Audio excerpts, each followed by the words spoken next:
let us do the news.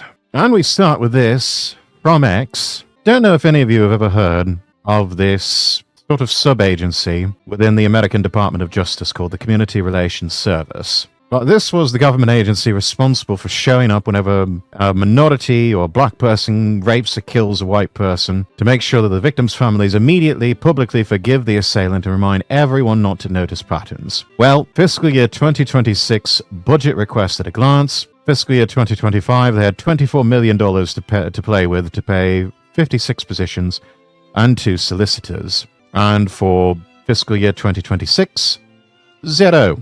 Effectively ending the Community Relations Service. I would say that's a win. And this was an agency that, they're not only did they show up to make sure of this, they put pressure on victims' families to say, yeah, this protection that we can grant you. Well, unless you come out and publicly forgive the assailant and tell everyone not to notice patterns, and there's no such thing as reverse racism against white people.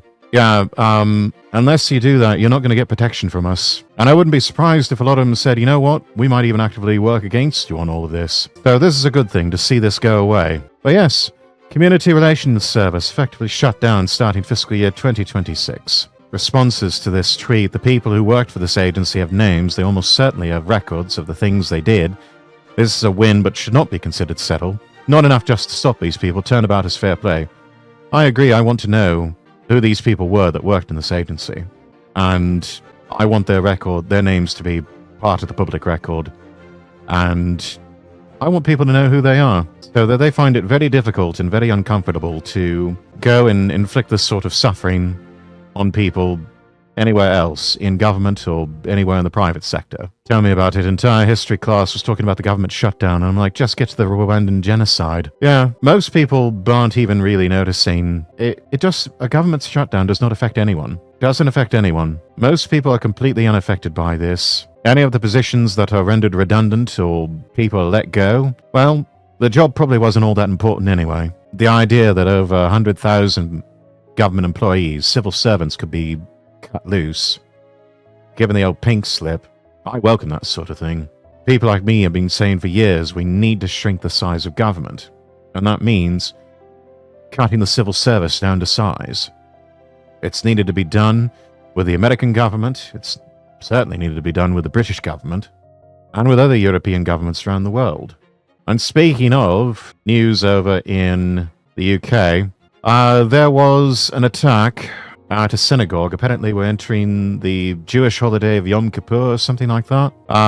There was an attack on a Manchester synagogue. We have the identity of the attacker. Emotional damage! Indeed, Jihad al-Shami, which I'm told translates into jihadist from Syria. Home Office confirming al-Shami was a 35-year-old British national of Syrian descent who entered the UK as a very young child. He was a migrant, was granted British citizenship in 2006 as a minor. That was a mistake. Greater Manchester Police say 3 suspects are currently in custody, have been arrested on suspicion of commission, preparation and instigation of acts of terrorism. They are 2 men in their 30s and a woman in her 60s. 2 men were killed in the terrorist attack outside the Manchester synagogue, according to Greater Manchester Police, and 3 other men remain in hospital with serious injuries following the attack. One sustained a stab wound, second was struck by a car involved in the attack. Meanwhile, in London, protesters chanting Free Palestine in a London train station just hours after the terror attack in Manchester. Had to, it's alright. Let's unmute the browser audio here. Hopefully we can see it, it won't just cut to an advert.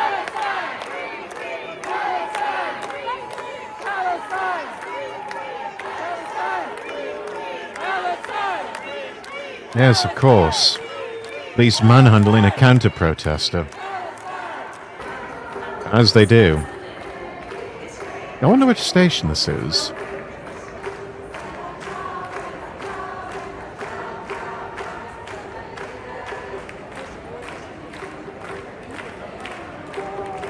And this is footage obtained for GB News. Oh, Liverpool Street Station, alright. I didn't quite recognise. I don't think last time I was there, I wasn't in the... I don't think I had any need to go over to Liverpool Street. Commuters looked on in anger as police gently moved them away from the demonstration. More concerned with protecting the protesters, who are just evil, wicked people. I mean, how How can you have something like this? And they just had a terrorist attack in Manchester. It's like, what the fuck is wrong with you? But honestly, the police, they're no better than the terrorists at this point.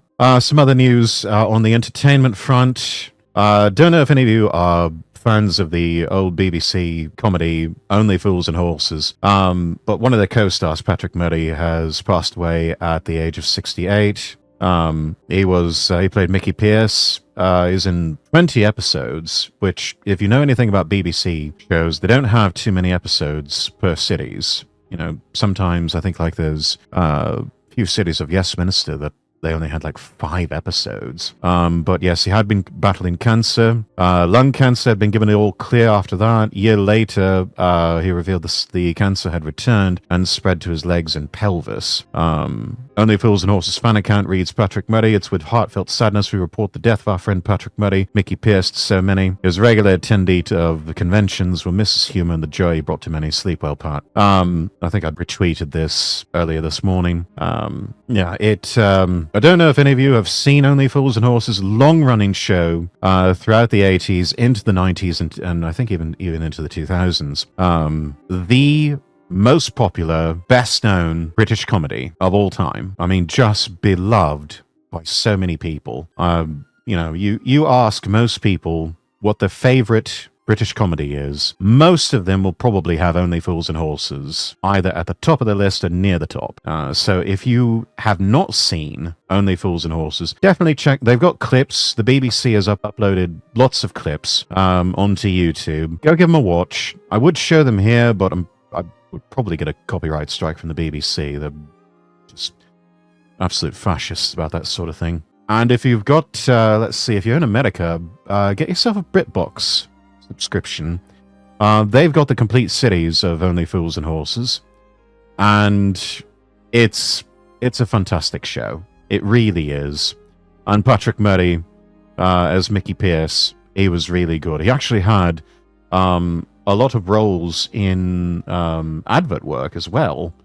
Let me see here. I can probably pull something up here about that. I'm sure the Beebs won't have any issues with what was the search term that I used? I have to go into the history, see what I watched here. I know he did an advert campaign for rabbit phones. Yeah, here we go. Only Fools and Horses Appreciation Society. This is a lot of the old adverts that Mickey Pearce did, especially, or that Patrick did as in the 80s. He did a lot of rabbit phone, which was sort of it was almost like the equivalent of a classic Wi-Fi calling. So if you were near a rabbit phone antenna, you could keep a cordless phone with you and make calls from that. And it was like one of the first sort of prototypical cell phone networks. Rex is a massive crash out involving Emma Watson, if you want to see it or DM it to you. I actually have, I saw something from Asman about that. I normally don't go in for celebritard news like that, but if you like chat, we can talk about it. So yeah, hi Mr. Exware, 'tis been some time since I last saw you. Yes, have been on the road for work purposes, but thankfully, touch wood, seems to be changing. I will at least be back on the weekends, and decided to take a week off. I have been feeling a little bit under the weather. I probably still sound like I'm sick, but if you see any violent thrashing about from my Vtuber model, it means that I have muted to have a violent cough. Anyway, let's see. Let's play this real quick. Let me mute the music here, and we'll play this little montage of commercial work. Center, but I want to see your POV instead of Asman's. Oh, okay, that's fair.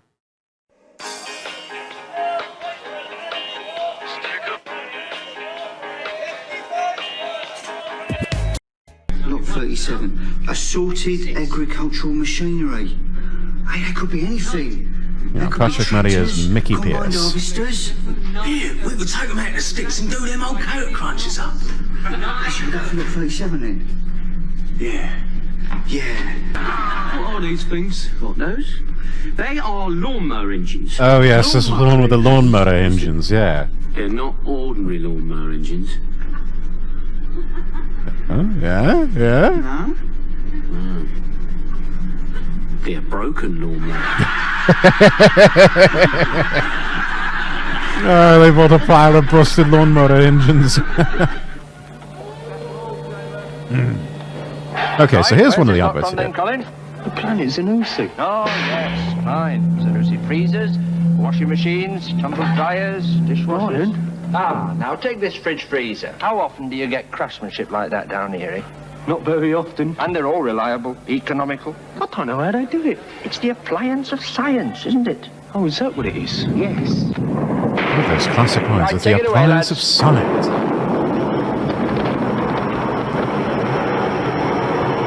From Zanussi, the appliance of science. And here's the Mr. rabbit A, phone the ones. big stakeout. It's all lined up. Okay. Hey, these rabbit phones don't make the crackle. Use your rabbit as a domestic cordless phone, and its digital technology means you can't get a bad connection. It's your stakeout, Mr. A.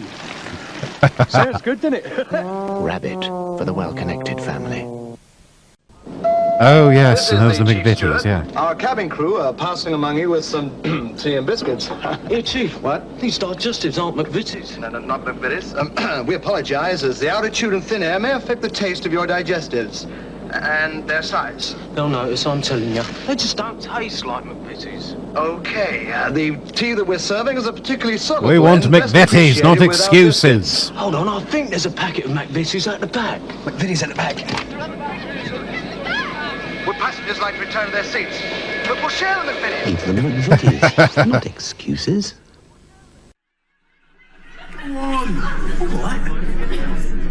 Rodney, Oh, there's another episode. how'd you go with Dates. Neris? Okay. Bet you didn't get a date with her? I'll save your money, Jevon, my man. I'm taking her out next week. I've told you before. Neris goes for Metro Men. I have known Rodney a lot longer than you.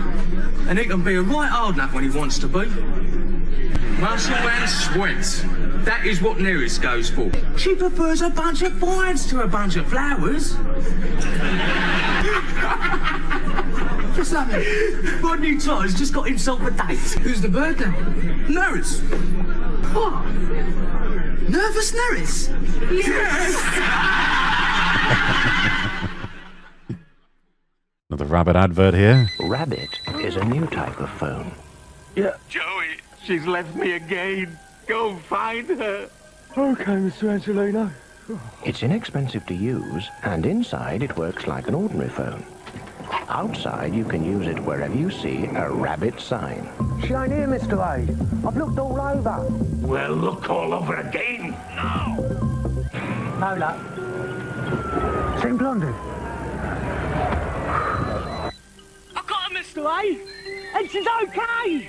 Get her back in. This is cat. I'm over here. Rabbit for the well-connected family. Anyways, that's a little sampling.